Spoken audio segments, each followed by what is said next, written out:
That's one reason I sacrifice a lot of my time for the TV program. But how many of you watch it? How many of you ever watched The School Without Walls? Raise your hand. See, that's going out 7 days a week. But we don't have a network by which is benefiting very many people because something is wrong with the communication system. Now, I'm going to say something else. This is my friend right here. And some of y'all might have, his daughter did a wonderful thing about, did you see it about history? You see it? Did you see it?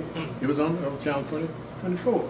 We've got to do something to cause us to listen where maybe we can get some information other than right here. Now, she did a wonderful job, but what she did was she was, and I don't mean to disrespect, she was following a program that was given her because everything was almost like contemporary history.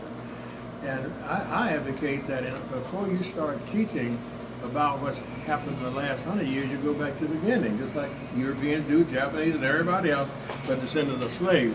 But as long as we buy into their system and don't have any opposition, it's almost like, to me, winking at a girl in the dark. Well, the relationship between... She won't see you, she won't be responding, right? We've got to get out of this circle. The relationship between the university and the community has always been a little strained. It needs to be changed. I'm telling you, this stuff between what we say white and black is more intricate and more involved than just white and black. I understand that. Because there are problems between well-to-do blacks and not so well-to-do blacks. Right, and poor blacks. That's what I'm talking about. That's what I'm saying, poor blacks. And so this issue of love and communication and connection goes much deeper than the situation between black folk and white folk, bankers and depositors. Okay? We got to wake up as a people, as a whole, and we have to look to solutions that go beyond what our parents conceived in their history, in their terms, segregation. Because a lot of that stuff comes as a result about people that have been scarred by history. This is where the new ideas coming from this generation is going to be so critical, and that generation is going to be so, from the little boy here, is going to be so critical. They need a new story. That's why black history, to a large extent, is hurting y'all. It's hurting y'all because it keeps you, the storyteller in a lot of these churches, they keep you in the state of blackness means They don't write their own script. Service. They don't write their own script. No, what they're doing, you're right, they're following a script that somebody else that even we have put based upon, we're still thinking like segregated people. We're still thinking like slave people. We gotta have that's why I say we have to step outside of the Judeo-Christian mythology. Mythology matters. It is a state of consciousness. It's a dream state. You got to come out of that so you can actually hear the God speaking something new. Something new. Because you're still thinking like your daddy. You're still thinking like your mama. Because you still have their story. One time I said to you young people is this, and I'm quoting it because I'm very passionate about this. Mythology is, again, a dream. And when you buy into the culture's mythology, black culture's mythology, that's been shaped a lot of times by, people out of pain and suffering, enslaved and everything. You carry that as your dream. That's not your dream.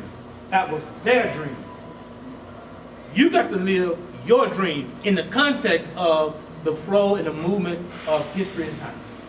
And you got to add something new. That's why I understand when I walked up into this city, and as a young boy, and then as a young man came back to the city, I did not speak like the preachers.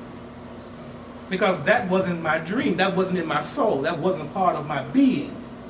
I spoke mine. And what happened? The people who raised me as a child turned on me. Because I didn't sound like they wanted me to sound. Right. I had to follow my own dream, my own passion. And now I'm become one of the elders myself, and everything. I got enough sense to understand that I'm not trying to put my dream in you. I recognize that you are the prayers of our ancestors in this modern time. You have a unique dream, a unique voice to speak. And you got to do it because it's like a relay match. I took it as far as I can take it. Now you got to take it in an area with a mind that I might not have had. You understand what I'm saying to you? So there ain't no competition. We got to end this whole thing about old versus young. That's another problem we got in this city. You know, when I was young, the old folk attacked me, and he knows that.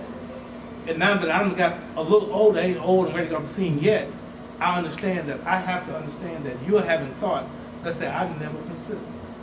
But you got to say that because your success actually amplifies mine. So I want you to understand we got too much black history going on here, talking about where it used to be and what I used to do. That's too much nostalgia. We respect it, but you don't try to live in it. There is something that has to be said that hasn't been said before. There's something has been done that we've never done before.